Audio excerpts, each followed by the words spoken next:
2রা জানুয়ারি থেকে রাজধানীর হাপ্পানি আন্তর্জাতিক মেলা প্রাঙ্গণে 44তম আগরতলা বইমেলা শুরু হচ্ছে। আগরতলা বইমেলা নিয়ে বৃহস্পতিবার আগরতলা পৌর নিগমের কনফারেন্স হলে এক প্রস্তুতি বৈঠক অনুষ্ঠিত হয়।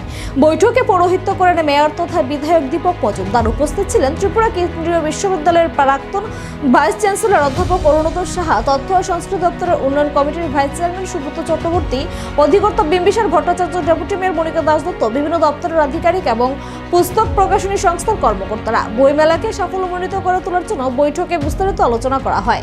এবছর আগরতলা বইমেলা দুপুর 1টা থেকে রাত 8:30 পর্যন্ত চালু থাকতে পারে। বইমেলায় বহিরাজ্যের সাহিত্য খাতের আনানোর বিষয়টি নিয়ে মুখ্যমন্ত্রীর সাথে কথা বলে পরবর্তী সময়ে সিদ্ধান্ত গ্রহণ করা হবে।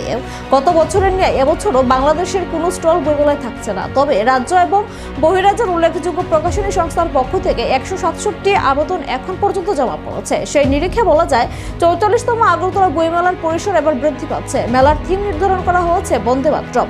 এদিন বইমেলার প্রস্তুতি কমিটির বৈঠক প্রসঙ্গে এই কথা জানান মেয়র তথা বিধায়ক দীপক মজুমদার।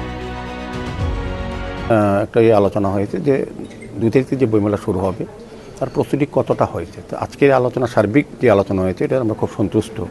এটা এমনিতেই যারা অফিসের আধিকারিক আছেন তাদের অভিজ্ঞতা আছে, তারা আজকে অনেক বছর ধরেই এই বইমেলার সঙ্গে যুক্ত আছেন।